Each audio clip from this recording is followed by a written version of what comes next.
All right, good evening. We're going to call the meeting to order. Please join us in a moment of silence.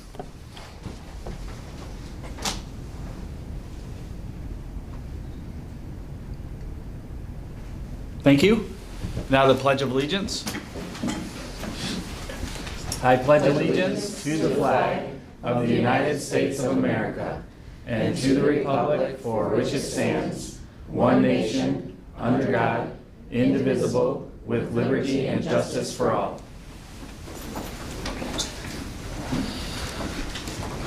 Okay, we have a draft agenda. Can I have a motion to approve our agenda for tonight? I move. Kelly, and support? Support. Tricia? Any discussion? Okay, all in favor, raise your hand, say aye. Aye. Okay, thank you. Up first, we have our ceremonial school board member oath of office. Tonight, it's my honor to ceremonially swear in Trustee Jake Himmelspach, Kelly Ridge, Tricia Anderson, and Andrea Jacobson. Congratulations to each of you on your successful election, and thank you for your continued dedication to Rockford Public Schools.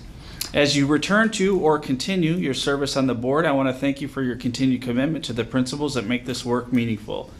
Working collaboratively as a board and with our superintendent, respecting the boundaries of our governance role, and always keeping our students at the center of our decisions. Your leadership, rooted in these priorities, ensures that we remain focused on what matters most, supporting our students, staff, and schools. I look forward to the work we will accomplish together in the years ahead. And you've all been officially sworn in, but ceremonially, I'll have you stand in your place as I read the oath of office, and I'll pause so you can repeat after me. So new folk or elected folks, stand in place. Raise your right hand and repeat after me. I do solemnly swear that I will support the Constitution of the United States. I do solemnly swear that I will support the Constitution of the United States And the Constitution of this state. and the Constitution of this state, And that I will faithfully discharge the duties and that I will faithfully discharge the duties of the office of Member of the Board of Education of Rockford Public Schools of the office of Board of Education of Rockford Public Schools, Close enough. Kent County, Michigan, according to the best of my ability. Kent County, Michigan, according to the best of my ability. All right. Thank you very much. Congratulations again. All right. School board member officer election. So it's January. It's time to elect officers for the upcoming calendar year. We will start with Office of the President. So nominees for Office of the President are open. I would like to nominate you, Jared Folsom, as president of our board. Thank you, Kelly. Any other nominees?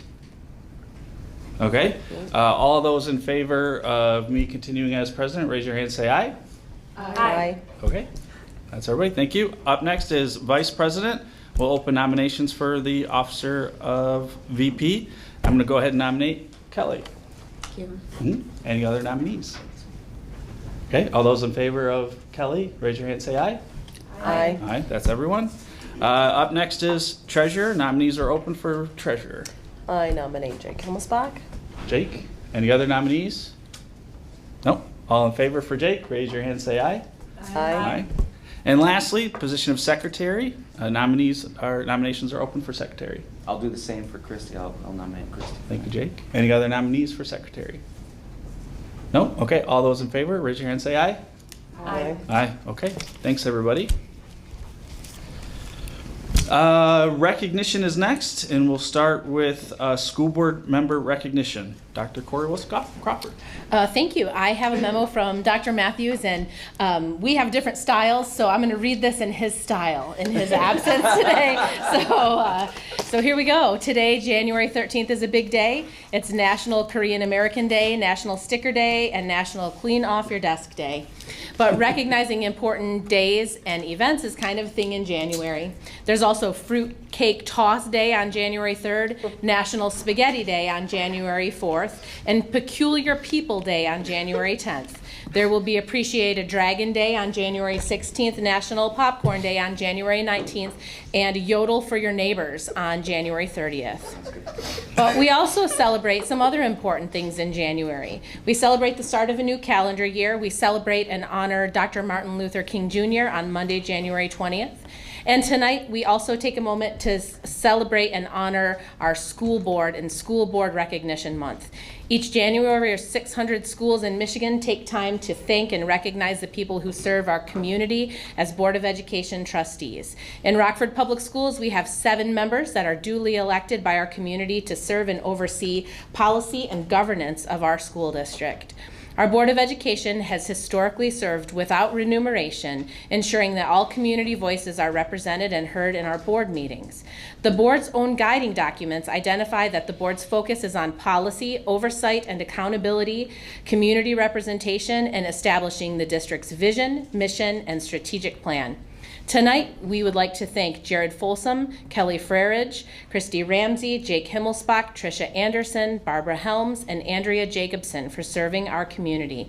Your sacrifice is appreciated by our students, our families, and our staff. And we have a small token of appreciation for you at your spot this evening, and we want to thank you for everything you do for our school.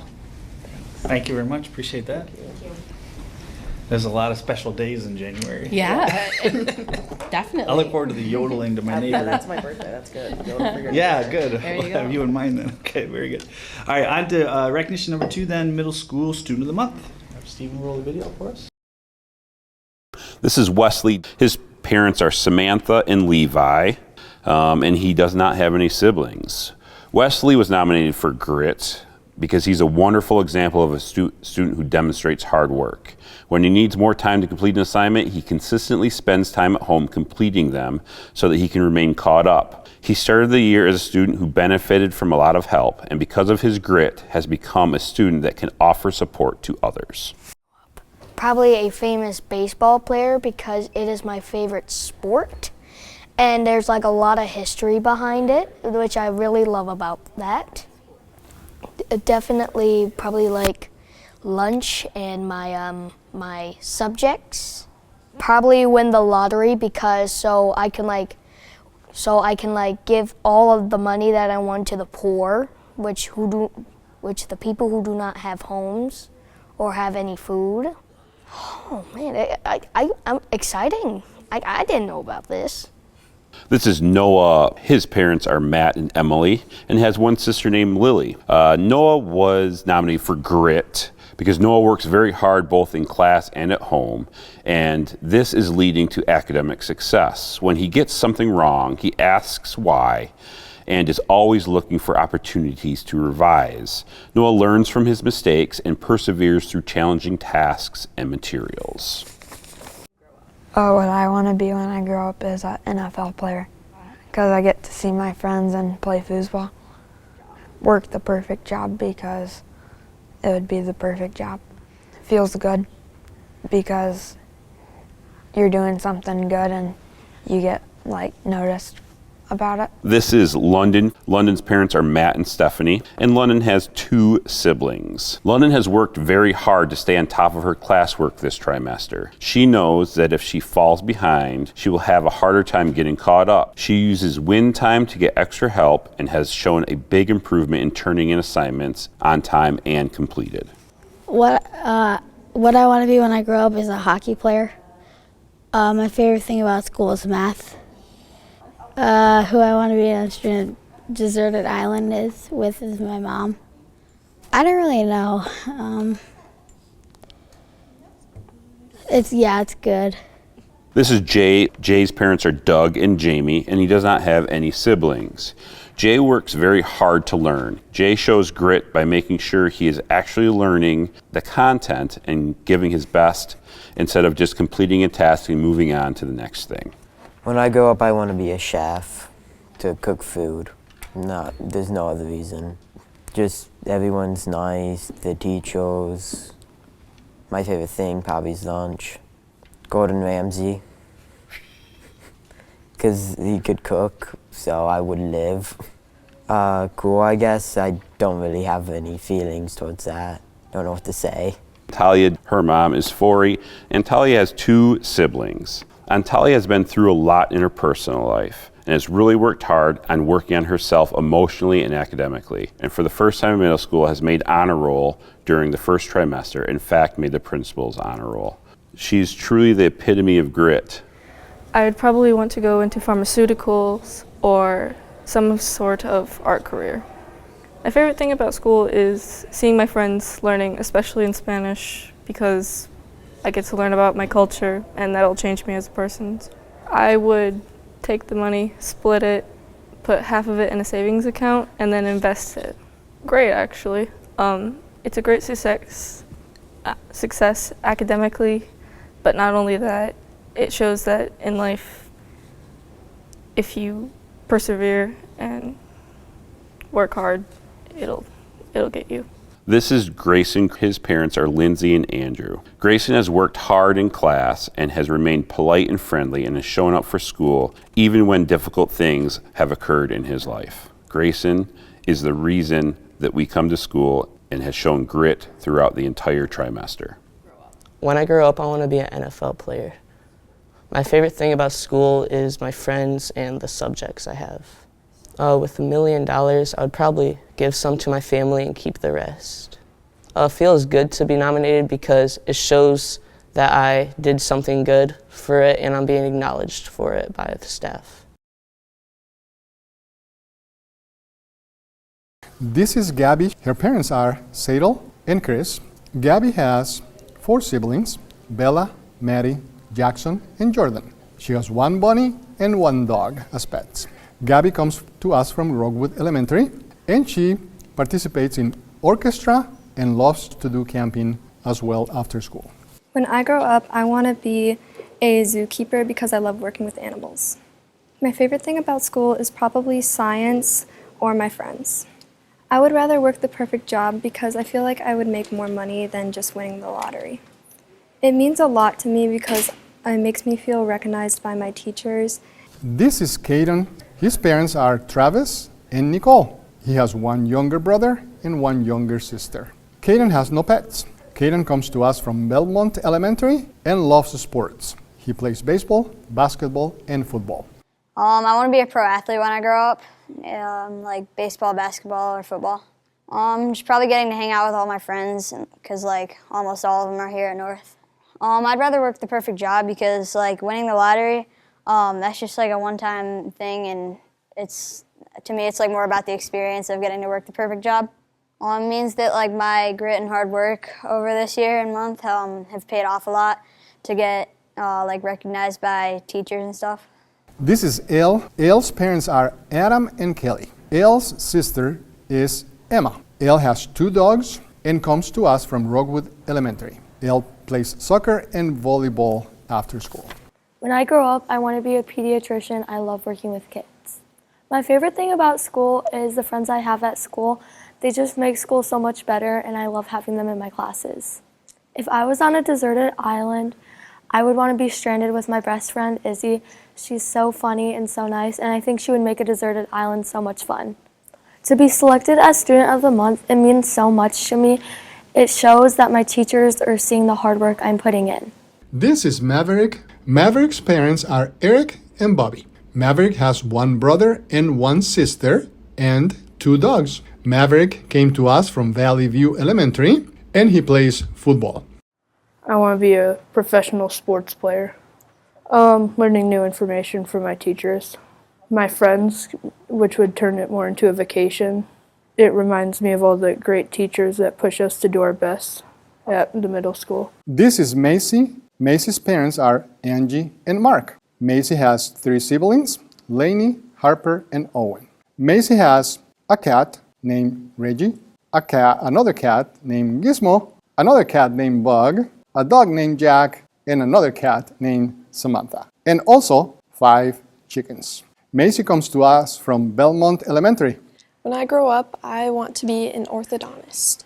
My favorite thing about school is when I get to see my friends in any of my classes or at lunch.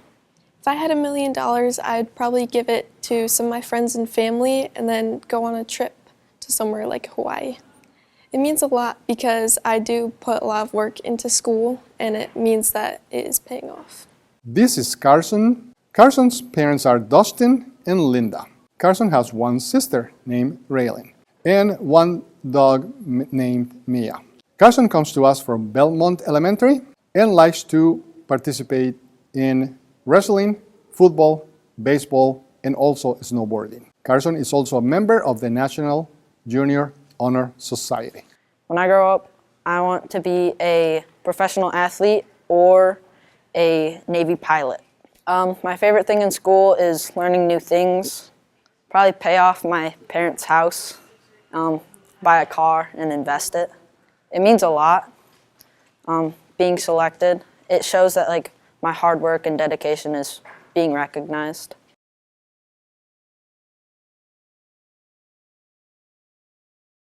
All right, very good. Do we have any of our students of the month in the audience with us tonight? Not sure if we do or not. We do. We do, all right.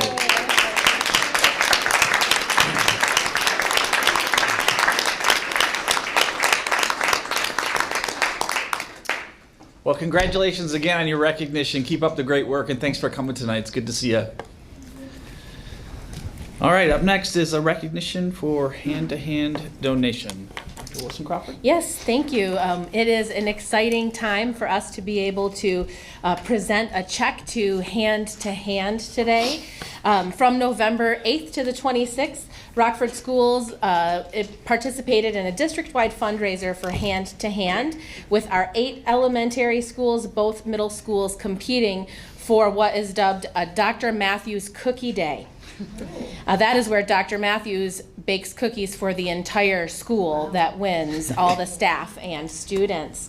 Overall, part of this endeavor, over $13,000 was raised by Rockford Schools for Hand, and Dr. Matthews is still baking cookies for the 500 staff and students of the winning school, Crestwood Elementary School, who just Crestwood collected almost $8,000 for Hand. Hand is an organization that supports students that are at risk of hunger in West Michigan.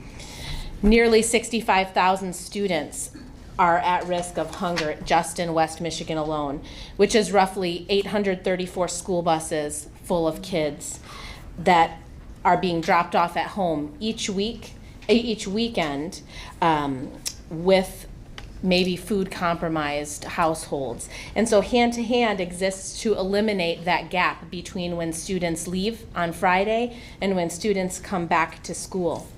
They do this by mobilizing churches, schools, businesses, foundations, and individuals to provide backpacks of nutritious food over the weekend and extended school breaks. Rockford Public Schools has 129 students who are getting hand-to-hand assistance. Each Friday, Hand delivers backpacks of food to each of those students for the weekend to keep them and their family from going hungry. A backpack with 2 days of food is approximately $4. Rockford Public Schools utilizes $18,500 of hand-to-hand resources each year. Hand helps over 15,000 students across 280 schools and 145 churches throughout West Michigan. And tonight we have with us Angie Spears, who's the Director of School and Community Partnerships, to accept our big check for Hand from Rockford Public Schools in the amount of $13,036.50.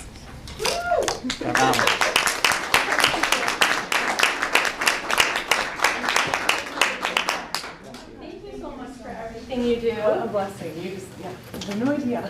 And here we go. And Jason wants to take our picture, okay. I think, with this big check. So.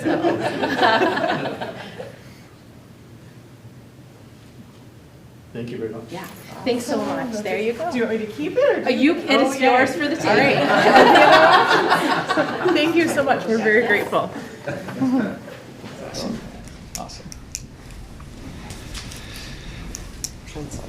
Yeah, that's amazing. That is. Okay, for those of you that were here for recognition items, if you'd like to, of course you're welcome to stay for the duration of the meeting, but if you'd like to take this opportunity to make your exit, yeah, we'll allow you to do that. Thanks for coming. All right, so we're moving on to our consent agenda items. We have 7 items tonight. Minutes from our closed session in December, minutes from our regular meeting in December, presentation of bills in the amount of $12.2 million, wrestling donation of $1,000, our 23-24 salary schedules, 24-25 salary schedules, and revised winter coaches for 24-25. Can I have a motion to approve our consent agenda items? I move. Kelly, and support? Jake? All in favor, raise your hand, say aye. Aye. Thank you.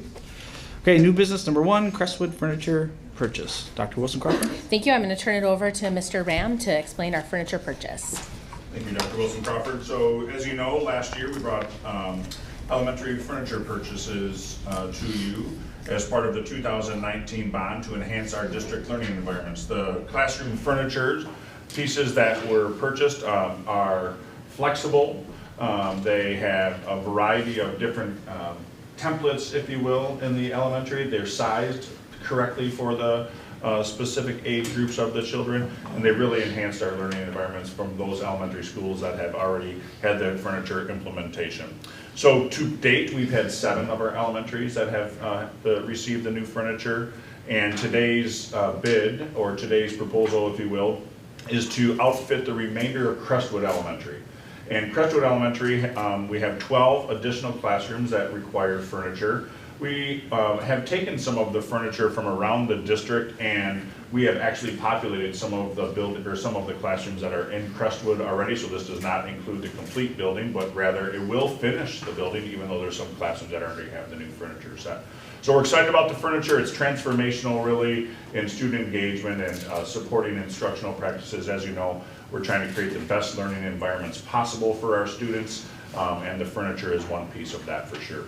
As you'll see in the memo, it suggests that the budget proposal for the completion of Crestwood Elementary is $469,000, or $469,833. I said that you right. $469,833.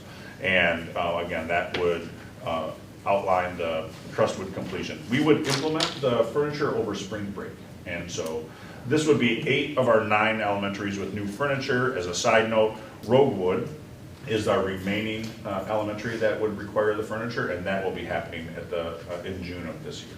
So you can look forward to another item coming later on in the year for Roguewood. Okay, thank you, Mr. Ram. So we need a motion to approve the furniture bid. I approve. Christy, and support? Support. Tricia, any questions or discussion? Okay. All in favor, raise your hand, say aye. Aye. Aye. That's it. Thank you.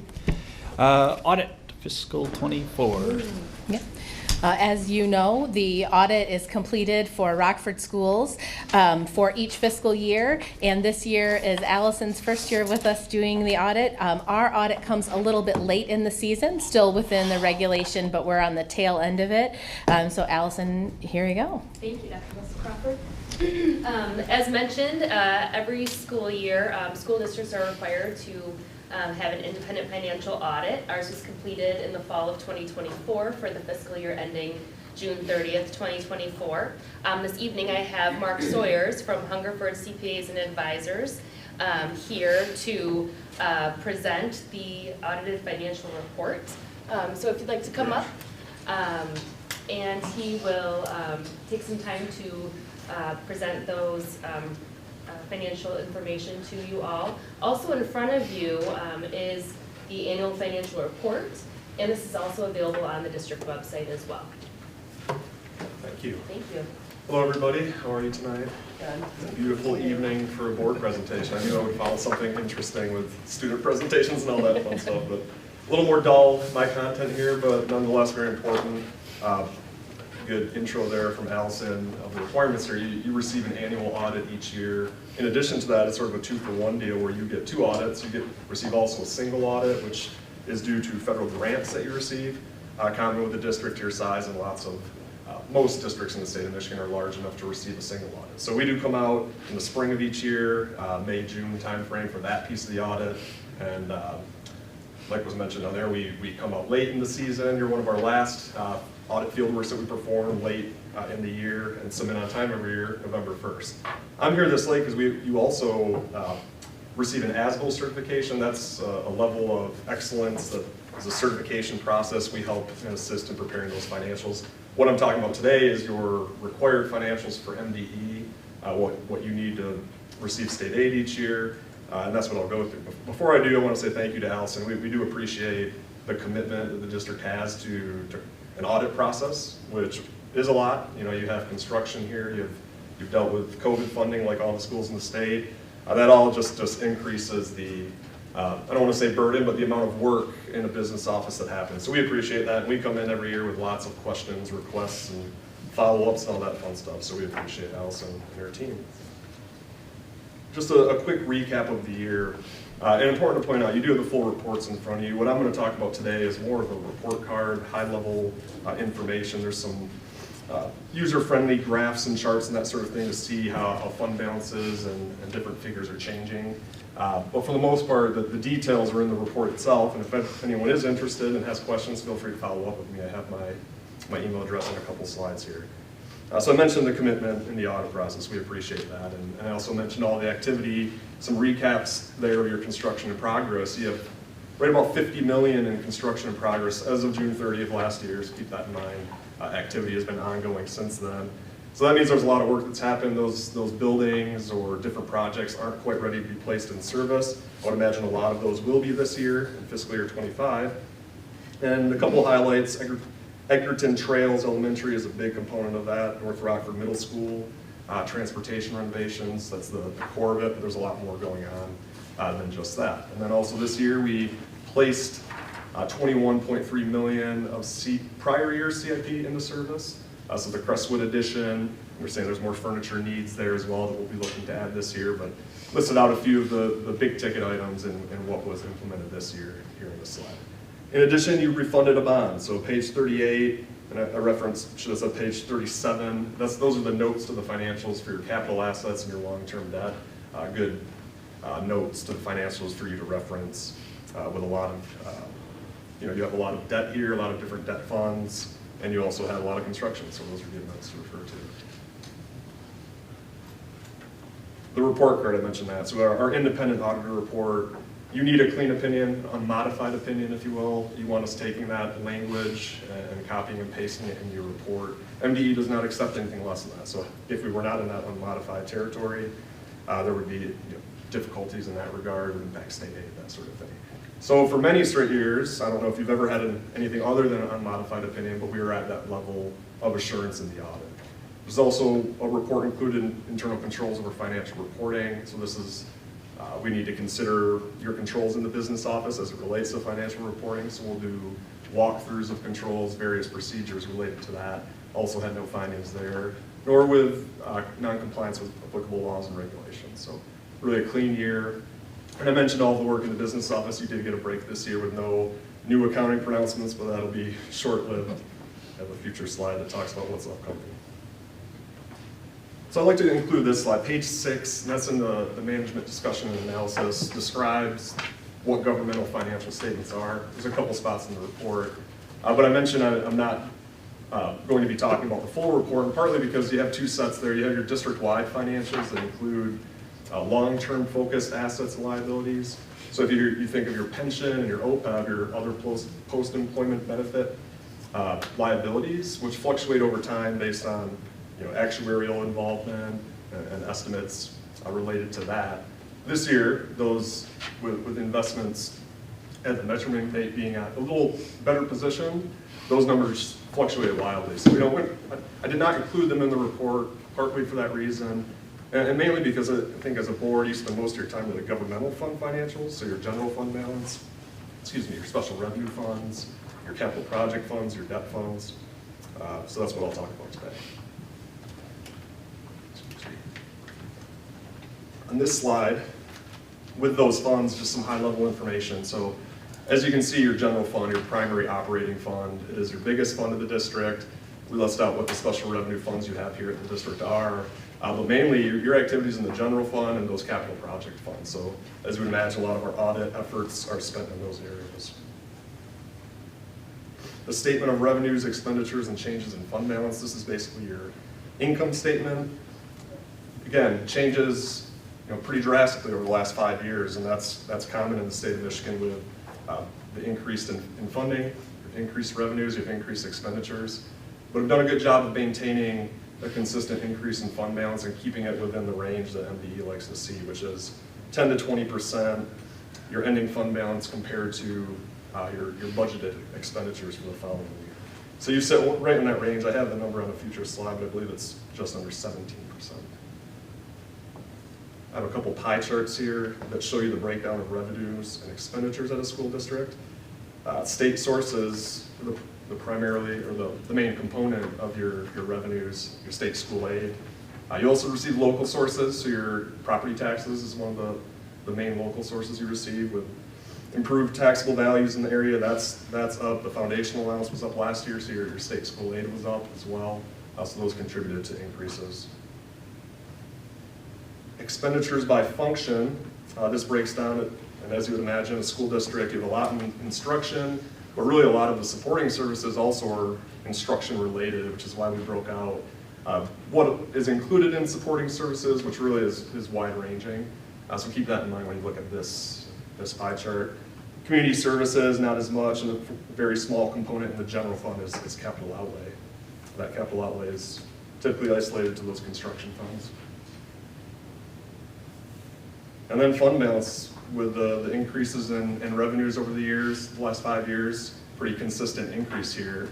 Again, at 16.8% is right within the range that MDE likes to see. So I think you're sitting with a healthy fund balance and did a good job managing those costs during the COVID time period. I just want to say that I'm going to move on to the federal compliance audit, which is the smaller of the two. But if there's any questions, feel free to pop in. On the general fund balance, so underneath the budgetary highlights, it's listing it. We were thinking it was going to be 14.78, and it's saying the actual resulted in 17.43. Is that what our fund balance is right now? I believe your general fund balance is closer to 20 million, 19.6 or 7. I'm not sure what page you're looking at. 11. So you're probably in the where it's the district-wide financials, Gotcha. Which includes all of the long-term and short-term focused, long-term nature items I talked about. Thank you. I had another quick question on that too. Maybe this is more for Allison, but for you as well, perhaps. But this is this pre-Edgerton Trails? Yes. Yeah. Okay. Yeah. That's what I thought. Yeah, so this is through June 30. Yeah. Yeah. Okay. Perfect. Yeah, just to pick up on that, we've talked, I think, before about intentionally growing the fund balance in anticipation of Edgerton and the operating expenses. Yeah. So bringing that down a bit. Yeah. Okay. Cool. All right, the federal compliance audit. So single audit is another term you'll hear for that. Again, this is if you have federal expenditures over $750,000, soon to be $1 million. You're well over that each year, so you need the audit annually. There's a couple different letters in there. One of them, the first of the two, relates to internal controls over financial reporting, like I mentioned earlier. Reason being that the single audit goes hand in hand with the financial audit. You can't have your single audit without the financial audit. And it's a risk-based audit. So if you were to look at the schedule in there and all the different grants here, we do not audit every grant. It's a risk-based approach. Typically, your larger programs, nutrition, special education, the ESSER funds in the last 5 years, those are usually the target in the audit. But what we're producing in the schedule is a byproduct of those financial reporting controls, which is why that letter is included. The second of the two relates to our compliance testing. We had no findings this year.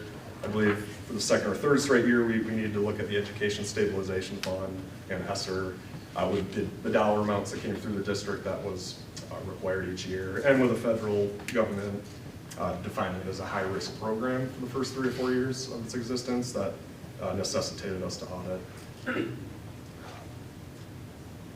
So a decent recap slide here of what I just mentioned, but the Type A programs, those are the bigger ones. I referenced those. Again, we'll be in a rotation typically of those 2 to 3 programs, maybe Title I, possibly some other, your medium-sized programs. But you can see with the stabilization fund, 62% of your total expenditures were covered. So I mentioned it's a risk-based audit, but the last couple of years we've really tested a good majority of those funds. I believe you still recognize $5 million in ESF funds last year. That funding is no more. Possibly a little bit got recognized this year, but I would anticipate we would be going back to maybe more normal programs in our cycle of auditing those. You should also have a letter included in your board packet there It's our chance to communicate any issues we have in the audit. It's our chance to communicate material journal entries that we come in, we receive a trial balance, and we're required to make. And we had no large material entries that we made in the audit. Any entries we made were reclassification or smaller in size. And we had no issues working with the business office, so we appreciate again their commitment to quality financial reporting. And I mentioned the number there, to 16.8% is that exact percentage. Again, your ending fund balance, 630.24, compared with your original budgeted expenditures for this year. Just a final slide here, a couple things to keep in mind. You had a break this year, but there's more GASB pronouncements on the horizon and never ending, it seems. So this year we'll work with Allison, GASB 101, work out some details of that requirement related to compensated absences. GASB 100 hopefully will be less of an impact on school districts, but nonetheless we'll consider it. And the construction will be ongoing. We'll continue to be involved and perform testing related to that. And finally, ESSER funding is no more, which we also throw a little party about when it comes to the audit side of things. It's, we're looking forward to, like I said, back to normal. That was a lot at once. Anybody have anything for me? Questions? We're good? Well, I just want to recognize Mark and thank you and your team for all of your work on our audit, both our single audit and also our regular financial audit. Really appreciate working with you. Also want to acknowledge the business office. They really do a phenomenal job for us all year round. That makes the work that we have to do when it comes time for the audit much more organized and efficient. So really appreciate the business office team. So the recommendation is to accept the financial audit results for the fiscal year ending June 30th, 2024 as presented. Excellent, okay. Motion to approve that recommendation. Jake, in support? Christie, in support. Any other questions or discussion? I would like to thank Allison for Yeah. her leadership. I know that we've said this before, but your transition into this role has been exceptional, and this is just yet another example of what a great leader you've been for our district, so thank you. All in favor, raise your hand, say aye. Aye. Aye. Thank you. All right, next item, certified staff new hire.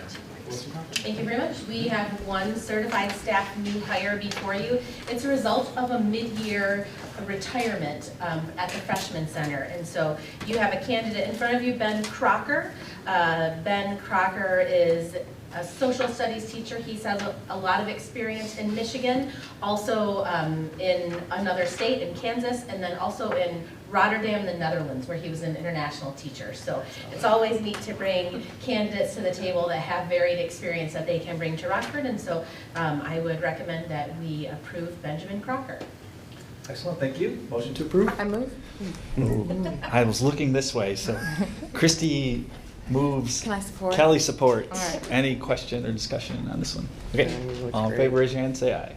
Aye. Aye, that's everybody, thank you. Policy update, first reading. Very good. We have one policy to consider, and it's a policy that was pulled out of our earlier fall policy update and brought back to the policy committee for further discussion, and now is being brought back here to the full board for more discussion. And so that policy is policy 2410, and that policy, as you can see in your board packet, is a small change. And so just want to share that small change. In the policy is titled Prohibition of Referral or Assistance, and it deals with students that are pregnant. And there used to be a law on the books in the state of Michigan that you had to have this policy in your board book in order to be legally compliant. Earlier this year, that law was rescinded, so that law doesn't exist anymore. And so when we have a policy that is referencing a law that is rescinded and no longer in place, our policy isn't really in line anymore, because the first words in our policy are in accordance with Michigan statute, which is not really true anymore. So the recommendation from the policy committee is simply just to strike those words from the policy, leaving the remainder of the policy exactly intact. So you'll see that. You'll also see, and thank you to Trustee Jacobson, at the very bottom of the policy, there's a legal reference to the now rescinded policy. And so next month, during the second reading, you'll see a strike through because that should not be there either, right? When there isn't a statute, we don't reference a statute. So you'll see a small change next month for the second reading, and then you will be asked to consider approval of this policy at the next meeting. Okay? Does anyone have any questions? So just first reading tonight, we'll vote next month, but any questions for tonight? Okay. Thank you. Very good, thank you. All right, we're into reports number 1. Brooklyn, you're up. Happy 2025. Yay. Good evening, guys. Hope you're all doing well.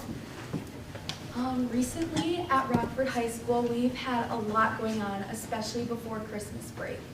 We, Student Council, had the chance to grant over 50 winter wishes that are considered needs to a variety of students all across the school. And we always get those granted before Christmas break. Student Council's been doing this for about 5 or more years, and we have had many successful stories and different impacts that we've made on students' lives. We've been able to give glasses, braces, different gift cards for kids to buy clothing and stuff like that. So we were very happy with how that all turned out before Christmas break came. And then up in February, we will be granting our wants, which are like little happy messages or happy little gifts to give to kids, like gift cards, flowers, little things to boost their days. And friends grant those for people, or anything. Teachers get wishes. Everybody's allotted a wish in our school. So that's an exciting season that is going on right now. Rockford clubs, this is just a list of all the clubs, and the ones highlighted are ones I've recognized so far. And by the end of the year, I hope to have all of those highlighted. And there are many different programs. Those are all of just the clubs. First club spotlight is Peer Listeners. This is an amazing program at Rockford. They work really closely with the counseling office. They are a mental advocacy group that focuses on the well-being of our students. What's really amazing about this program is they talk to students. If a student wants to go to a peer instead of a counselor, they have this opportunity where then students are called down to meet with a peer and help them feel better. They work a lot with the counseling office, like I said. They have many different encounters. They go through trainings, so they are very amazing people in our building. And we are very lucky to have them. They go into our middle schools and they teach the middle schools different ways that they can implement this stuff, and they are just an amazing addition to our high school. RHS Humane Society Club, recently before spring break, I know I talked to you about this last meeting, they did a coin war, and I don't know if I'm correct, but this is one of the first coin wars I've done in my clubs, and we raised over $2,000. And we are able to give a ton of that money to the Humane Society to benefit an abundance of animals, to be able to provide food, shelters, whatever they need that money for. And teachers have raised over $300, over $200, and these were the top 4 winners, which we are able to grant puppy parties to, where we will have puppies come in their classes. We'll play with the puppies, and yeah, it was just a great incentive for an amazing cause. I was going to ask, is a puppy party exactly what it sounds like it is? Yeah. And it sounds like it, yeah. Yeah, it's like puppies come in and they get to play with them. Yes, it's amazing. You should stop by. Amazing. Recently at Rockford High School, Student Council has been preparing for our annual Jostens Renaissance Conference. I have had the ability to go the past 2 years, and I'm very excited to go this upcoming summer. Last year, me and another student worked very, very hard in winning the Platinum Award for Rockford High School, and we won it. It was the first, I believe it was the first time Rockford High School's ever won this award, and that was just very amazing and a very fulfilling experience. Because it just recognized already how amazing Rockford High School is, all of the recognition we do towards our students, how amazing our climate and culture is as a whole building. And this year we are trying to get that award again, and I'm very excited. I think we will get it, but just can't wait to go on this conference as well. The conference is at the end of June, where we are immersed with a bunch of different schools from all over the country, and it is in California this year. And over, I don't know, there's just a ton of students. Every student has the opportunity to go. Their teachers select great students that would be a good fit for this. And yeah, I'm excited to go again next year. What's going on in the drama department? Seussical, the musical, is happening, and the drama department has been preparing very hard for this. In the bottom photo, that is the whole entire cast and all of the crew, so they're working very, very hard, and once this show comes out, it would be amazing if you guys could come and support them in all of their hard work. What's going on in the band, choir, and orchestra? So band, that is a picture up there of the jazz band. They have been invited to the proud to announce that they've been invited in the jazz ensemble, which they have been invited to many, many times. It's the Michigan Music Conference in Grand Rapids, January 25th. So we'll be cheering them on. This band's directed by Mr. McCarthy, and it consists of amazing members of our high school band. In the choir, the Spain trip is coming up, which many choir students have the opportunity to go on and sing and learn about different cultures. The orchestra, important dates for them. There is a preview concert for festival at the high school in February, as well as their festival is February 28th. Rockford sporting events for this upcoming week can be found on rockfordrans.org. RHS Gymnastics, this is just a little sport spotlight for our girls gymnastics team. They have done amazing this season. They won their Lowell invite recently and their flip-flop invite, and their flip-flop score was 147.3, and many personal scores were in the D1 and the D2, and both of the divisions won all around the past two invitations. So we have an amazing gymnastics team. If you guys ever get the chance to stop out and watch one of their meets, all of the girls would be very thankful. Hoops for Haiti was this past Friday, and that was a very amazing event for the boys and girls basketball. Each of them won their games, and it was amazing to see the community show up and support our girls, as well as an amazing cause. And guys, too. The Rockford varsity dance team. This dance team is hardworking. They persevere. They show teamwork. They show grit. And this past weekend, they had a RAM victory. They were named the regional champs for their hip-hop division, and they have some important dates coming up. February 9th is their send-off at Rockford High School. It would be amazing if you guys could come out and support. And then they have nationals in Orlando, February 13th through February 18th. I feel like we don't realize how amazing these girls are and truly all of the hard work that they do. So this is just a little spotlight on our amazing dance team. RHS Winter Guard. So they are starting their season. They've been working very, very hard. These pictures are from last season, but there will be updated pictures next February. They have their first competition February 8th at Reese Puffer, so if anybody has a chance to go show up and support them, please do. They have a varsity team as well as a JV team with over 30 girls on it, and I believe that it's open to middle schoolers as well. So it is very inclusive and representing all of Rockford. They do an amazing, amazing job.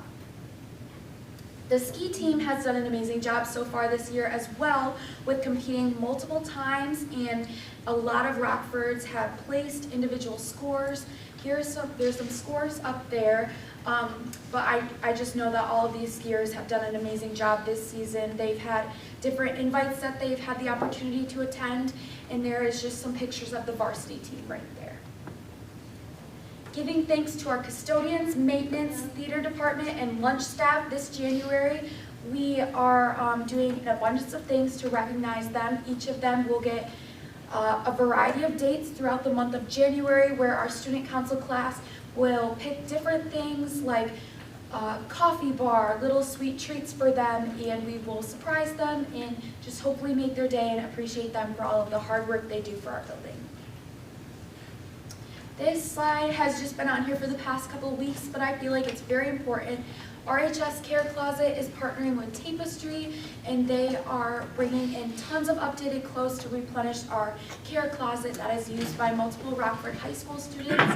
And just if you guys ever have any donations, please bring them to the RHS Care Closet because they are going to an amazing cause and they're going directly to our community.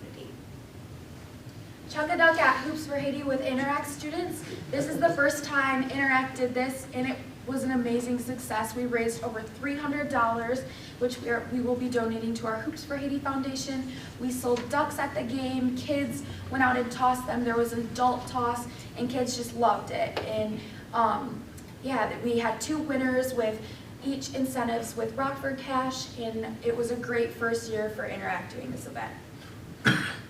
Houses being built in El Salvador by our Interact program. We have the money for 2 houses so far, and we want to build 3 more, which will cost an end total of $20,000. But Interact has done an amazing job each year building houses down in Telnique, I believe. And this year we are sending more than 10 students down to El Salvador, which is the most we've ever had to represent Rockford High School, all going down to help build houses in El Salvador. And I made it our goal this year to build 5, so hopefully we get there with all of the different activities we've been planning, and we are just very excited to be able to send kids down there to help represent Rockford High School. Beyond the Rock is very busy per usual, working on segments for Martin Luther King Jr. Day. We are extremely grateful for our Beyond the Rock program to be able to teach us about history through a variety of stories they come up with. They're very, very creative students, and they deserve so much recognition. They are just very amazing, and we are very thankful for them. Important events coming up. This week, January 16th is conferences. January 20th is Martin Luther King Jr. Day. February 5th is a half day, and February 14th through 17th is midwinter break. Thank you. I'm sorry that was long. I have a question very quickly. Yeah. For the send-off, is that going to be at the high school at a certain time for the January or February 9th? Yeah. I can check and I'll let you know. Yes, of course. Awesome. Thank you, Brooklyn. Yeah. Thank you, Brooklyn. All right, up next is item 2, collaborative reports. Thank you. We have 2 administrators here to give a collaborative report. From Edgerton Trails Elementary, Mrs. Shannon Olette will give the elementary report, and from Rockford High School, Mr. Tom Hosford will give the secondary report.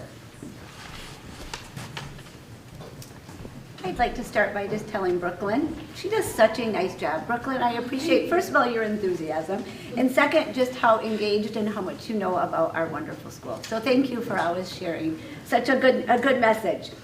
Thank you, Dr. Wilson Crawford, cabinet members, and board for allowing me an opportunity to talk about our elementary schools, and also thank you as we recognize Board Appreciation Month. The elementary admin team left a little card made by a student and a gift card and some Sweetlands candy for you. So we appreciate that. Additionally, we will all put a book in our library with a nameplate with your name in it. I don't know the title of the book yet. We are still figuring that out. But thank you, your dedication. I know this is a volunteer position. I appreciate your visibility and your accessibility and all that you do for our kids and our staff and our schools. So our elementary students were really happy to return from winter break. And I think I say that honestly. They might have came in a little quiet that first day, but it's such a great time this January to spring break time for learning and academics. I think parents were ready for a routine, and I think our students were ready for a routine too. So we are focusing on building important life skills. We are focusing on respect and responsibility. A few of our schools are having assemblies around that topic. Belmont celebrated with a popular assembly called Basketball Jones. Cannonsburg and Edgerton Trails are both bringing in the Super U assembly. I asked a student after that assembly, after they told me it was so much fun and they loved it, and I said, that is good, I'm so glad you loved it. What was the message? And she said, the golden rule. And I'm like, okay, nope, keep trying. We did get to it after a few. So this assemblies have been enjoyable, but we might have to review what the point was. But fifth grade students this year across part of our district will graduate from DARE. So we are grateful to Officer Pam for all she does for our students and grateful for that program as well. Additionally, all students in grade K-5 are going to participate in NWEA testing this week. This week we will do ELA. Next week they will follow up with math. We use that data and we make educational shifts for each individual student with that data. Our teachers work closely with our instructional coaches and our reading interventionists, math interventionists, if you have them, in building principles to make sure that all of our students have a learning path that fits them. And look forward to that data, look forward to those opportunities. We used to be in a spot where students used to get anxious about those. I think we're in a spot where students understand that they can set a small goal around testing behavior or around a testing score, and we celebrate all of that growth with them. I think we are making them good testers. I think they understand the use of data and the use of hard work. So. At the principal of Edgerton Trails, I just wanted to share with you some specific things that are going on in our building and just give you an update around our outdoor learning program. It is led by Tara Deservowitz, who was a fifth grade teacher at Parkside. So she is our outdoor education coordinator, and this fall it opened in November, and every single second grade student in the district had an opportunity to have a half-day field trip with their class out at the nature center. They loved it. Tara loved it. Those students will come back in the spring, all of those second grade students, to do a second part of that program. So they did some initial learning around animal habitats and seasons and a little bit of research. They're going to do a little research before they come back to us in the spring to do a spring project around the same thing. Tara also has worked with every fifth grade student or class in the district. She has traveled to the different buildings to do a tree legend project with them. This week, every student at Edgerton Trails will spend 60 to 90 minutes outside at the Nature Center with a lesson around science specific to their grade level with Tara. So I got some pictures today as I was at a meeting of our DK students out in the snow, all bundled up, enjoying that time, and teachers are saying it's awesome. I think sometimes you'll have a staff who might be a little reluctant about the weather, and then when they come back, they say just how great it is. That space has been developed with improving a pavilion that was on site, improving a boardwalk, and then building a big dock with a platform on it by a pond. So students are really using that. Our Explore students also go out there with Tara and the Explore teachers to experience that as well. So super excited about that, super grateful for just the difference that gives us and just a new experience for our students. And that is all I have. I am so grateful just to appreciate you and grateful for an opportunity just to share some of the things that are happening in our elementary buildings. Do you have any questions for me? Okay. Thank you very much. Appreciate it.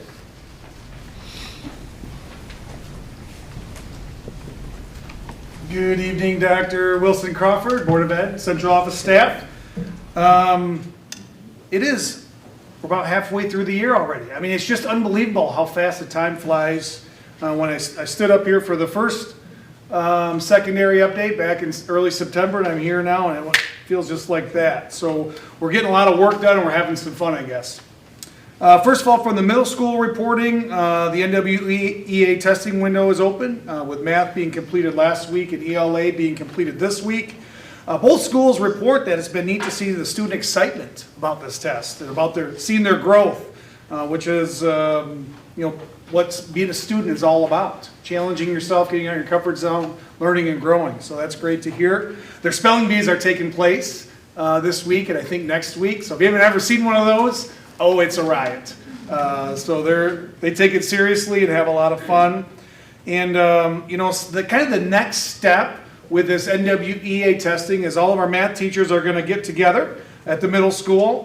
They're going to do a formal Tier 1 action plan. Take the data from these assessments, not only identify growth areas and successes in the classroom, but again, how we can continue to reach students that may need some extra intervention or enrichment. They get it and maybe extend that learning a little bit too. So I know they're excited about those meetings.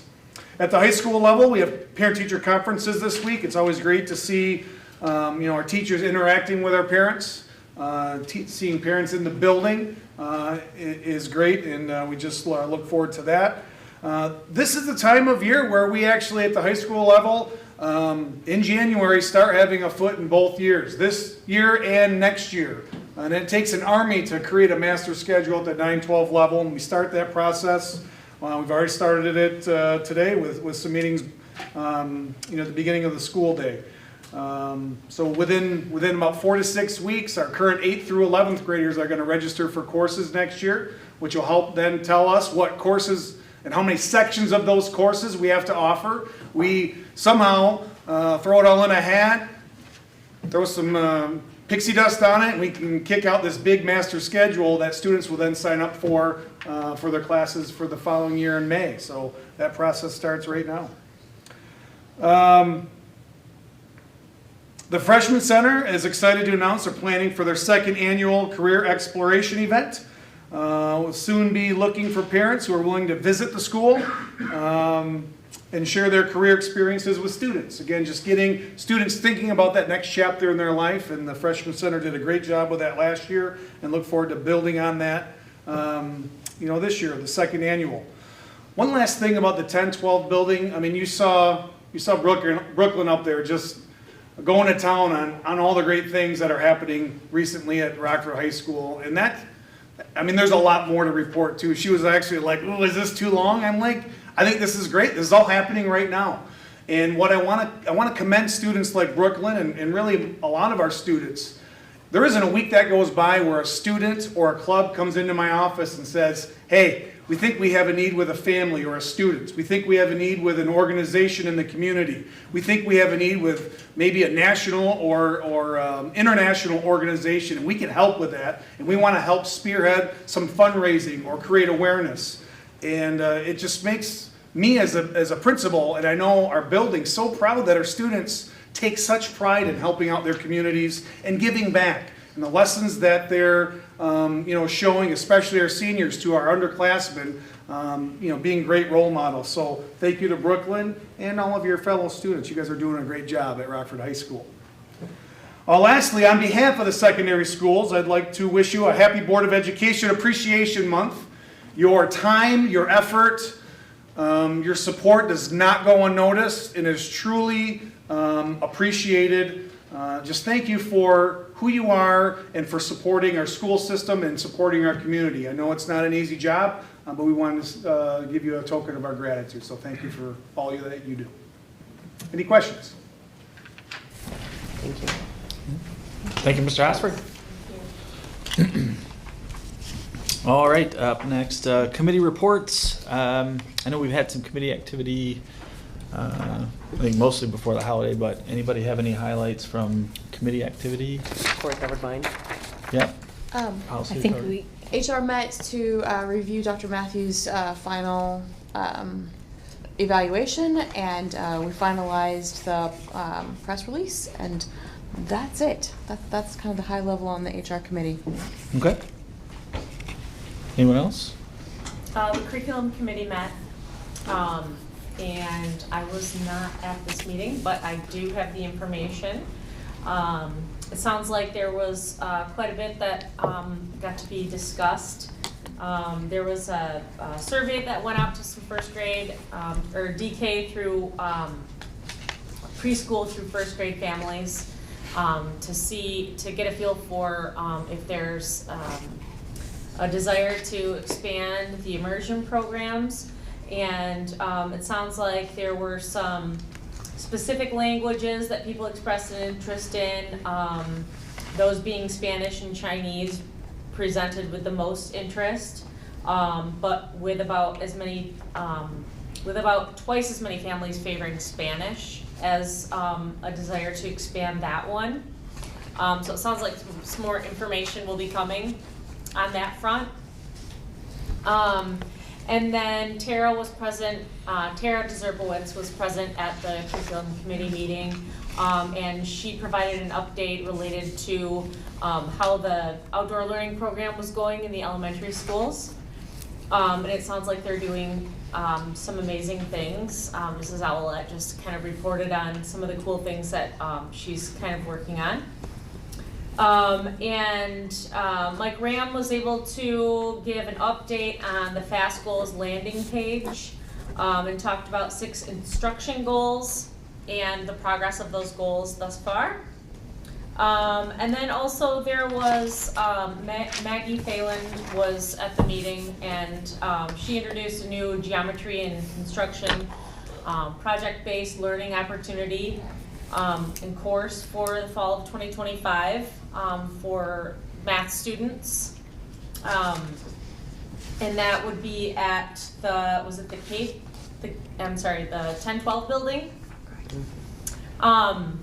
There was also an update on the first half of the implementation of the new literacy curriculum, the CKLA, in the elementary schools. I wasn't at this meeting, but I can give you my feedback, and I think it's going great. As a parent. So it sounds like, according to a survey that the teachers had, it sounds like there's some really good things going on, and the teachers and the students are benefiting greatly from a lot of the common planning that the teachers get to spend time on. And then there was also some discussion about the potential for a new course, which is AP World History, to be piloted at the Freshman Center. So that sounds like an exciting, potentially new offering. And that is all. Thank you. And I was just going to mention, we did do a deeper dive on the outdoor learning programming, and it's really impressive stuff. We told Mr. Ram they've done a tremendous amount of work in a very short period of time, and we got to see all kinds of pictures and examples and hear stories of how that's taking shape and what the future plans are. So what we said was, like, at some point this year, whatever timing makes sense, we thought it would be a topic worthy of presentation to the full board. So I just want to mention that to everybody. Like, we thought this is definitely worth kind of showcasing and give everybody kind of a deeper look at all the good work going on there. So appreciate that. Can I also, I want to talk about the geometry in the trades program. This is so innovative and interesting, and I'm so proud of our district for being at the forefront of this, but also for recognizing the role of math and geometry in the trades. And I think that for our students who have that career pathway in front of them, this is such a great way to make math real. And I'm so excited to see it. Can you mention a little bit about it, just because it's... Yeah, so what we're looking at doing is providing a year-long class, and that year-long class would be 2 trimesters of geometry. We would pair that with a woods class. We have a partnership with an organization in Michigan to consider the relationship between instruction in mathematics and construction. The students would obviously receive all of the core content in geometry. However, they would have special projects that would, as you said, bring relevancy to what they're studying. Those projects could be as simple, not as simple, but could be creating some handicap ramps in our community, all the way up to building a home. And so we have 2 teachers identified. Tom Hosford and Maggie Thalen are leading the master scheduling of this work right now. We also have been designated in the district as a national training site for this work. So, when we jump in all, all the way up over our head and or to our neck, or we want to say that sometimes. And so we will be bringing people from around the country in this year to similar like-minded organizations to do a training for teachers that will help us network with people to be even more expansive in this opportunity. But to your point, we feel like it's an innovative practice. We also feel that, you know, frankly, this is going to engage some kids in geometry that might not have been as excited in the past to be taking geometry. So we are anticipating that there's going to be some good enthusiasm, a lot of engagement around it, so we're excited. Excellent, thank you. That mine was the same note, I didn't have to use that. Perfect. Instruction all the time, so it's nice to see us actually Yeah. learn some of that. That's great.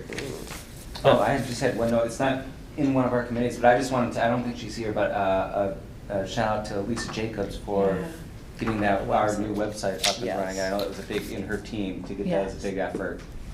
Those website projects are never easy, lots of rabbit holes to go down. So It looks beautiful. Yeah, thank you for mentioning that. We'll pass Yeah, that on to her. absolutely. Thank you. Yeah, looks great. Appreciate you mentioning that. Yep. Thanks, everybody. Okay, I think we're good to move on then to item 4, special services report. Wilson Crawford? Wonderful. Dr. Matthews had lined up for our Executive Director of Special Services, Mindy Duba, to come and share an overview of our special education programs that we offer. So, Mindy?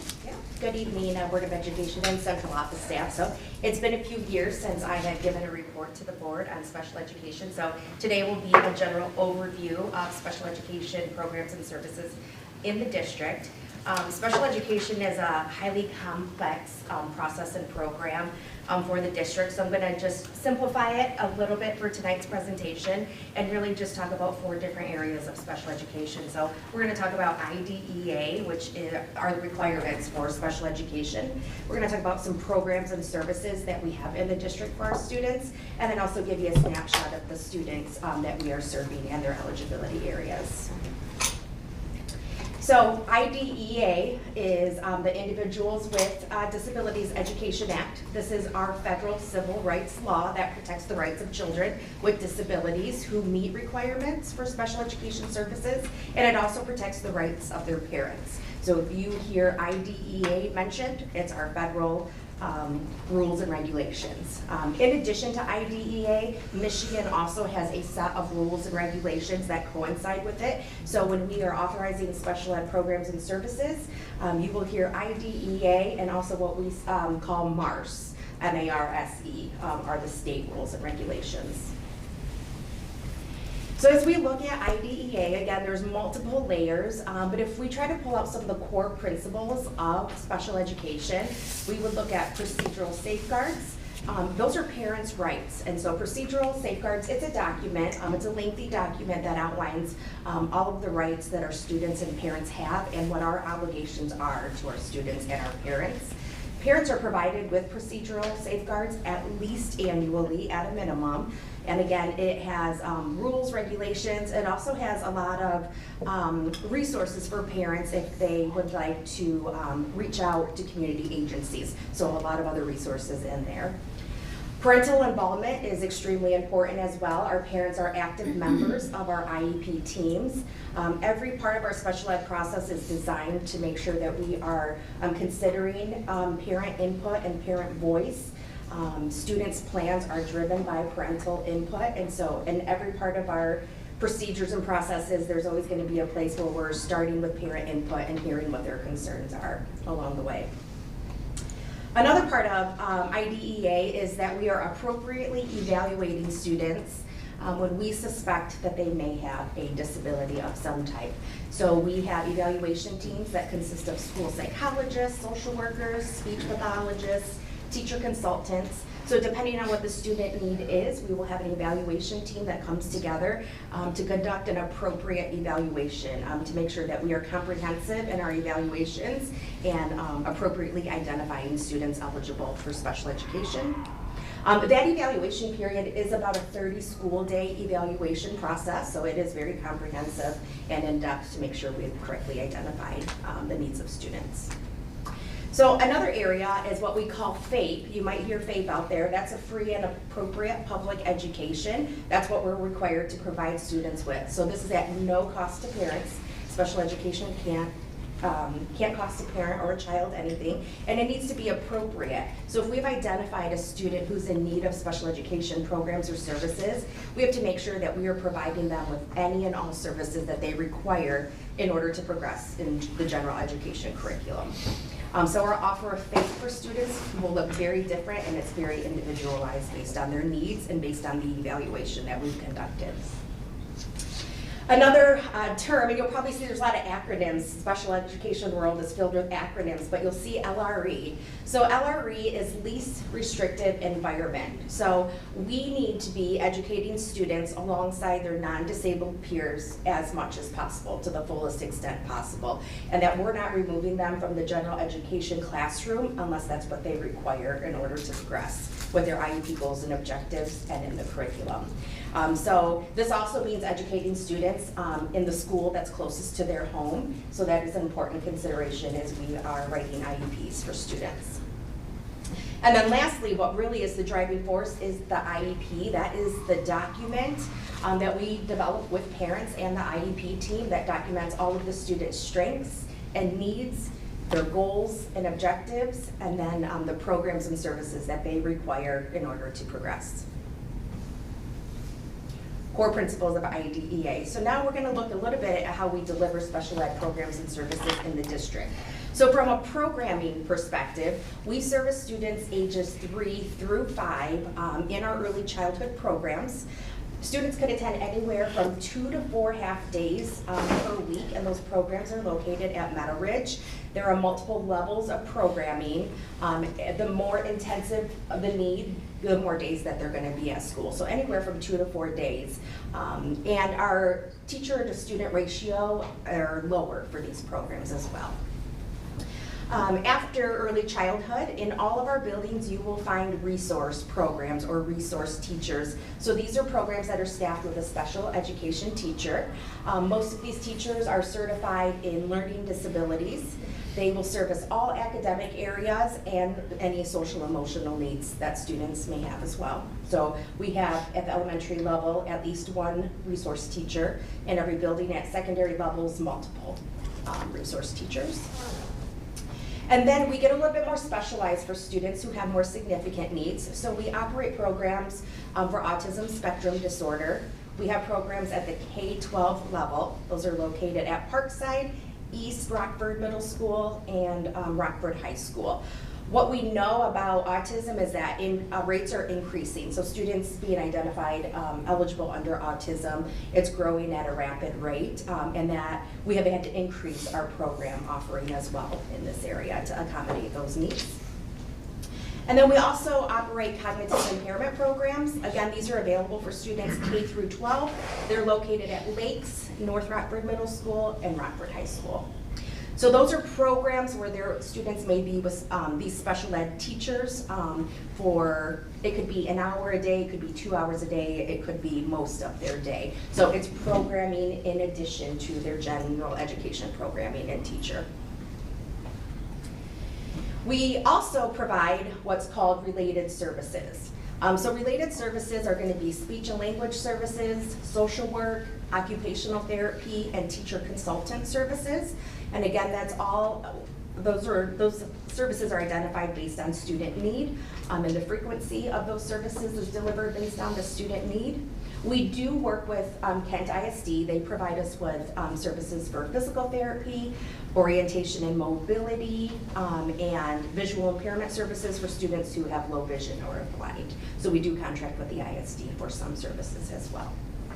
So the programming and the services are what will make up the student's IEP. And so again, very individualized approach. You won't see one IEP that looks the same to another student. Some additional supports that we have in special education are school psychologists. So they do not directly service students, but they conduct the special education evaluations for our students. We also have district teacher consultants in the district. These district teacher consultants are in all of our buildings across the week consulting with staff, students, parents, just really helping to make sure that we are meeting the needs of our students in any way that we can. So they're a great support to have for our staff and for our parents. We also have multiple nurses. We have nurses at the district level that are helping to create and implement healthcare plans. They also provide training for our staff. And then we also have nurses that work more individually with students who have some greater health and medical needs. And then lastly, we have paraprofessionals in buildings that are supporting our students, and they will support anything from academic to social, emotional, and behavioral needs. So all of those programs and services and supports are just, they're great resources for our staff and our families to help meet students' needs. When we talk about how many students we're servicing, as of count day, we were servicing 726. That's approximately 9% special ed population. And any given year, we're about 9 to 10%. So that has been consistent over at least the last 6 years, is that is where we are servicing students. And then as we look a little bit more in depth at the students that we're servicing, this is disability by category, percentages by category. So we talked about cognitive impairments. We also have students with emotional impairments, speech and language impairments, early childhood, specific learning disabilities, autism spectrum disorder, other health impairments, and then the end bucket is a mix of what we call low incidence, so visually impaired, physically impaired, severe multiple impairments, or deaf and hard of hearing. So if you look at this, you can see that many of our students are identified as having a speech and language impairment, and then you can see specific learning disability, autism, and OHI also as larger populations of our students. So some people will ask, well, what is normal? Is this, what does this data tell us? What we really want to do is be in line with our ISD and state averages. Close to is what we're really looking for. And MDE does monitor us for that to make sure we're not under identifying or over identifying students. So as we look at a comparison, you will see RPS, Kent ISD, and state averages, and this is for last school year. So if you'll see some where we're slightly higher, you'll see some where we fall right in line. One thing to note is that we do operate our CI programs and our ASD programs are called regional programs. That means other districts can access our programming. We have a collaborative agreement. So some of our areas will be a little bit higher, and that could be one reason why. But generally speaking, all of our disability areas are falling in line with where we should be overall. So that is a very, very brief snapshot, a lot of information about special education, but an overview for you. Do you have any questions? I'm curious about this slide. What happens if we over or under index relative to the county or the state? They come in and take a look at what we're doing, or what happens? That's exactly what they do. So 3 times a year, they will look at all of our data, and they have a formula that they use, a ratio that they use, and when we start to fall outside of that ratio, we will get what's called a warning letter in the system that we use, and it's time where I sit down and I will pull teams together and we'll start to look at data more specifically, and they give us a year to kind of figure out if we can fix the problem before it becomes a problem. So they kind of warn us about it. But if we are identified for a second year, we will form a corrective action plan with the ISD and MDE that we will implement for a year. So that plan will be designed by a team in the district, implemented, and then we will report out on progress. Got it. How many IEPs are we doing? Do they get them once a year or is it twice? At a minimum once a year, okay. Yes. Yeah. Other questions? Any other questions? This is helpful for me. I've seen bits and pieces of this, over time in different places, but I appreciate the kind of the packaging it together as a comprehensive overview. So good stuff. Yeah. Thank you. Thank you. I know it's blowing out. All right, that wraps up reports. We are going to move into recognition of visitors. I'd like to take a moment to outline the guidelines for the public comment portion of our meeting. First and foremost, we value and welcome your input and feedback. We believe a collaborative relationship between our schools and the Rockford community is essential to achieving our shared goals. Public comment at the board meeting is intended to give the Rockford community an opportunity to address the board on issues in the Rockford Public Schools. At our meetings, the board and individual board members will not directly respond to comments or questions that arise during public comment, but may follow up through the superintendent. We ask that you limit your comments to 3 minutes to ensure everyone has an equal chance to express their views. Please be respectful and avoid using inappropriate language or engaging in personal attacks. We want to create an environment where everyone feels comfortable expressing their opinions without fear of retribution or harassment. To ensure due process and respect for individual rights, the district maintains a formal process for handling complaints against individuals. If you have a problem involving an individual or a specific incident, we encourage you to consider addressing it through administrative channels by contacting the superintendent's office. Furthermore, we ask that speakers express themselves in a civil manner with due respect for the dignity and privacy of others who may be affected by your comments. While it is not our intent to stifle public comment, speakers should be aware that if your statements violate the rights of others under the law of defamation or invasion of privacy, you may be held legally responsible. If you are unsure of the legal ramifications of what you're about to say, we urge you to consult first with your legal advisor. We encourage you to provide constructive feedback and suggestions for improvement, which helps us improve our schools and better serve our students, families, and community. We thank you for taking the time to share your thoughts. We look forward to working together to ensure that our schools continue to be a source of pride for our community. Lastly, please remember that public comment at our board meeting is one way we hear feedback from the community. It is certainly not the only way. Those who prefer other means to communicate often do so via email, through the district website, or by calling the superintendent's office.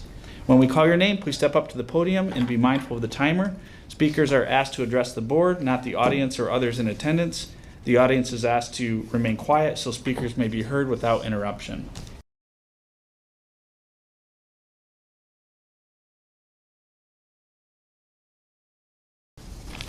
Thank you for that. Timer's all set. Up first on the list is Lily Davey.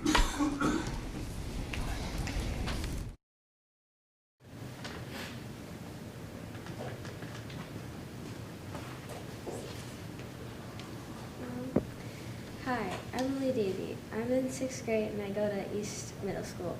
I'm going to tell you some things I like about middle school. The first thing I'd like to tell you about is my orchestra class. We have 3 concerts during the year, and we had our first concert in December and played songs we learned at the beginning of the year and finished off with Christmas songs. We're working on this song called Icicles. There are different parts for each instrument, and I play one of 2 violin parts. The main reason I like my orchestra class is because everyone's playing something different, and I can practice on my own. The school also has private lessons during orchestra classes too. I have played violin since the summer before 5th grade, and I needed a little bit more, so I played on Tuesdays with a person from Grand Rapids Symphony. The second thing I'd like to talk about is lunch. School lunches are a variety of different foods, so I can pick what I want to have. If one day I'm feeling like having a hot dog and the next I feel like having a pizza, I can pick whatever. It's also 10 minutes longer than elementary schools. There's no recess, but I can go outside during lunch. The last thing I'd like to talk about is the classes you can go in. I am not sitting in the same classroom for most of the day. I go in different classes every hour. And the other thing is my core classes that I get different seats in each class I go in. I pick if I want to join a club too. My knitting club starts this week and it was fun, and I was in the fun games club too. I'm currently in FCA, Fellowship of Christian Athletes, which is on Wednesday mornings. I did cross country in the fall, and I find it fun that you can be in lots of different clubs. Clubs are helpful, especially because not all sports are available to 6th graders. Being able to be in orchestra, having options for lunch, and being able to switch classes and being able to join clubs are just some of the things I like about middle school so far. We have a few more months of school left, and I'm looking forward to what else middle school has to offer. We brought cookies as a way of saying thank you. We know that you do a lot for our schools and community, and we appreciate you. Thank you very much. I know we also love our cookies. Thank you so much. Yeah. Thank you. All right. These are all for me. No, I'm just kidding. Okay, you're up next. Go ahead. Yes. Yeah. Next on the list. Hi, My name's Elise Davey, and I just want to give you a very quick 3-minute peek into kindergarten at this point in the year. This year we had a big change, which the kids didn't notice because it's their first year of school for many of them, but we do the CKLA curriculum. We needed to move in a different direction in our language arts instruction, and the district noticed. We needed to be more aligned with the science of reading. It was a little slow going at first. The kids practiced lines, it seemed like forever, and then they used sounds instead of letter names. It felt bizarre, but now it makes a lot of sense. We started letter naming lowercase letters actually last week. The kindergartners also had an opportunity to read a decodable book with partners. They are practicing some tricky words such as 1, 2, 3, look, and are. The lessons are lengthy, about 60 minutes, so there are times you will find the kindergartners taking some brain breaks or going outside. In the knowledge part of our CKLA curriculum, we're currently studying Native Americans. The kindergartners are learning about different tribes and where they lived. The kiddos drew buffalo because the tribes that lived in plains used them for a source of food, clothing, and shelter. Today we made spin drums and had a blast making music in the classroom. We of course have math, social studies, and science. This week we'll also talk about Martin Luther King Jr. since the kiddos are off on Monday. You will find students engaged in core curriculum, but also learning skills like zipping their coat, getting on their boots, and putting their shoes on the right feet. Play is really important in kindergarten too, to develop their imagination, problem-solving skills, and critical thinking skills. The kindergartners practice taking turns and sharing with others as well. Our kindergartners may be little, but they deal with some big things in their lives. This year in my classroom, we had a pet pass away, a friend moved to a different school district, and parents get divorced. Circumstances like these can create big feelings for anyone, but for littles, they need a little extra support when navigating these big feels. We have had smaller problems too, like I forgot my snack, I can't find my boot, and I don't like what is for hot lunch. But we figure it out and we keep moving along. Today, my kindergartners and Mrs. Miller's 4th grade class got together for something called Learning Buddies. We get together every week for an activity, we play a game, or we read together. This week we decided to make thank you cards for Board Appreciation Month. We talked a little about your job and what it takes to be a school board member. You make a difference. We also talked about spelling and letter writing, and the kindergartners drew pictures. Crestwood is so thankful for all the work that you do and your commitment to this district and the community. We hope that our appreciation is a small peek into our day helps offset sometimes the negative feedback you might hear from time to time. Thank you. Yeah, appreciate the cards, that's awesome. Thank you so much. That's great, that's cool. That's awesome. All right, up next on the list is Sonia Anders.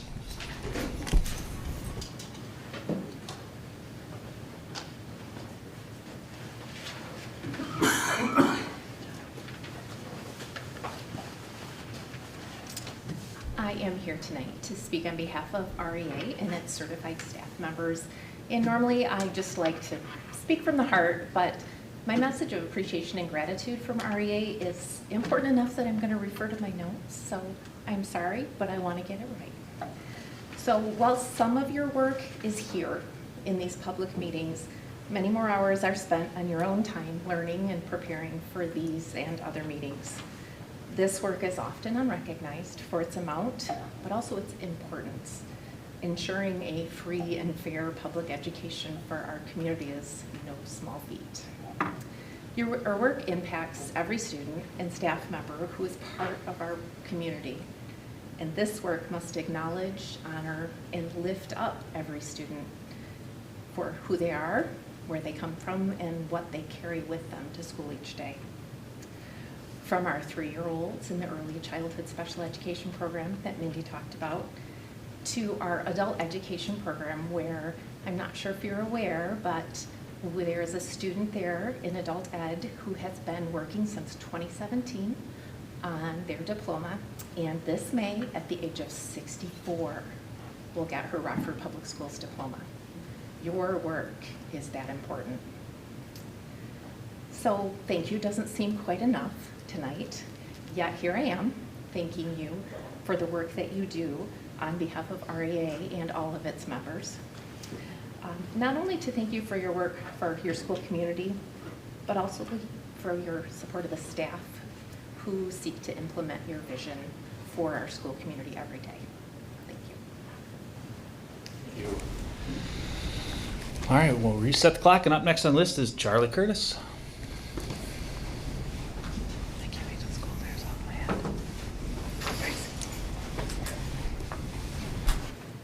Good evening. As I sit here, I see all the hard work, the goodwill, the love of students, and just the incredible amount of coordination and financial investment that's being made into these students. But I have a concern that there's certain things that are undermining your mission.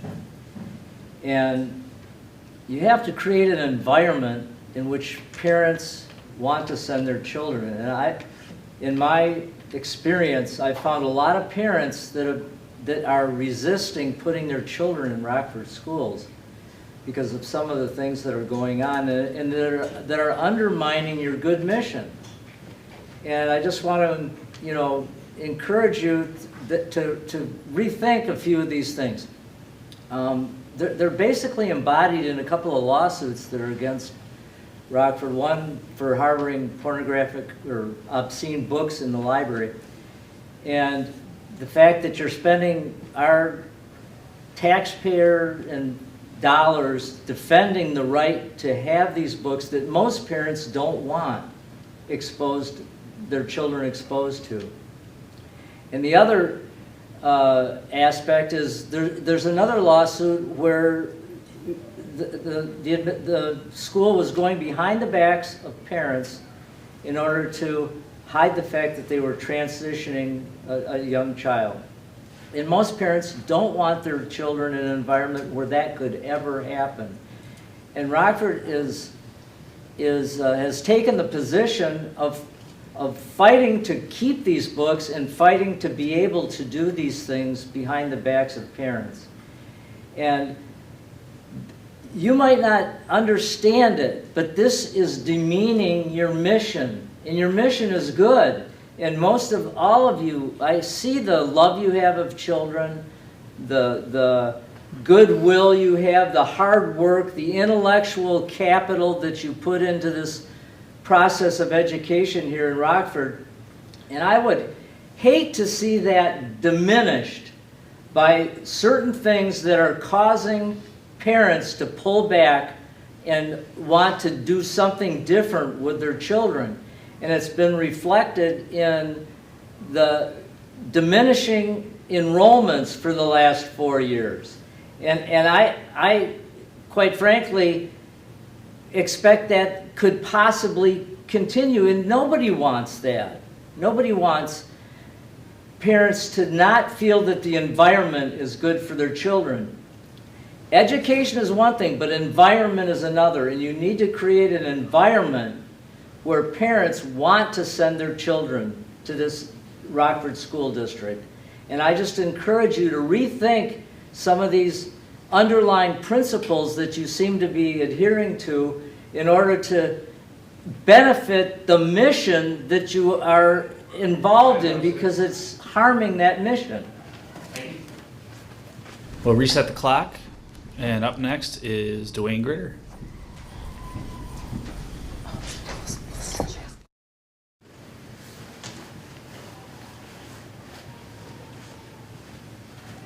I want to start out by saying thanks to Charlie, because it's the same message that we brought to this board over and over and over again, but it just seems like you guys don't want to listen.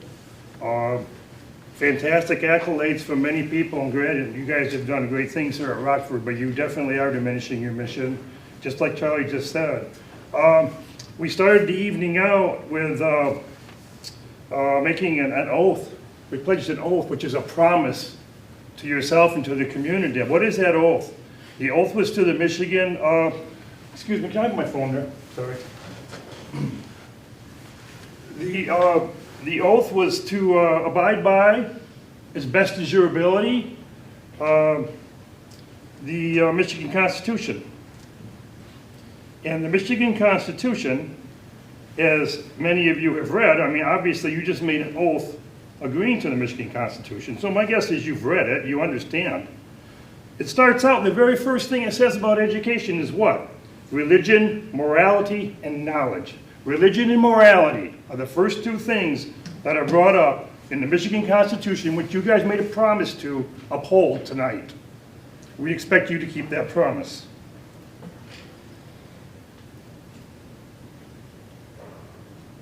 Somehow I kind of missed what was going on here because we talked about pregnant students.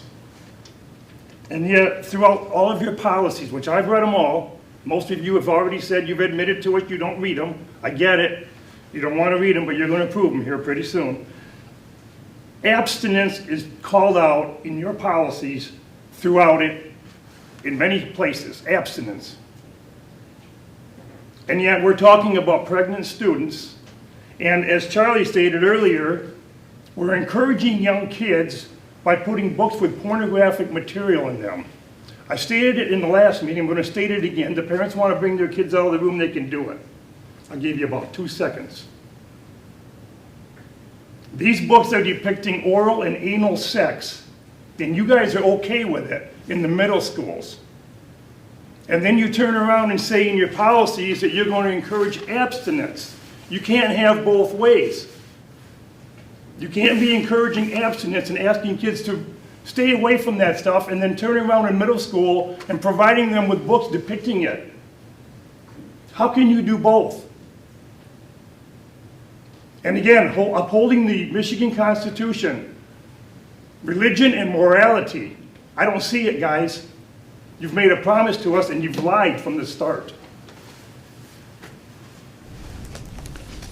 Okay, that's it for visitors tonight. Last on the agenda is superintendent remarks. Dr. Wilson-Cross. I'd just like to highlight a couple of things for Dr. Matthews.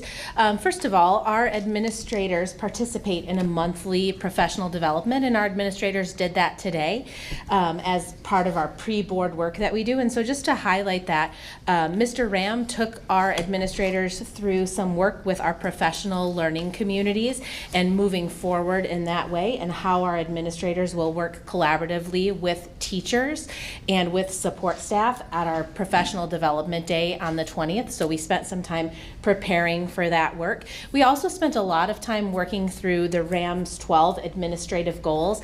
And I want to highlight that you are able to find the RAMS 12 goals that administrators have set forth for themselves by looking up the RPS Fast Goals landing page. And that's something that we highlighted for you in the last couple of meetings, but that's something that's getting updated by our administrators, and we will have a report for you on the 10th. But if you're curious as to the things that our district is doing to support RAMS 12, you can look at that landing page at any time and drill down into the good work that we're doing.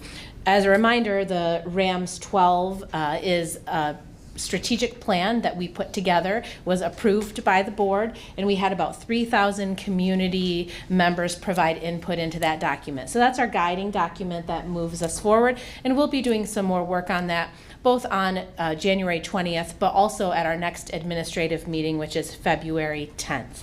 I also want to highlight, we did launch a new website over the holiday break, so thank you for bringing it up. Lisa Jacobs and her team did a lot of work with our partners at Foxbright to put a new and improved district website out there. It's our hope that our new website is easier for families to navigate, brings some things together, and just provides some clarity and transparency into the work of the district. And so we hope that you find that, and I will pass our shared appreciation on to Lisa for that. And the last thing I wanted to highlight is administrators, teachers, support staff, everyone who works here has passion projects and a variety of jobs that they work on, both in their learning environments, but also outside of that. And this past weekend, Rachel DeKuyper was one of our lead people who worked on Hoops for Haiti. And of course, she had an army of students and people working with her on Hoops for Haiti. But that is something that is an important community event. It provides this opportunity for our community to be involved in philanthropic opportunities. It helps our students understand the world around them outside of Rockford schools. And I wanted to highlight the good work that Rachel and others do across our district every day. And also wanted to say thank you again as we have our January board meeting. It's really important, the work of a school board, and we're very appreciative as a district and as an administrative team for the work that each one of you do for our school district. So thank you. Thank you for that. Appreciate it. And that's it for tonight. We're adjourned. Thanks, everybody.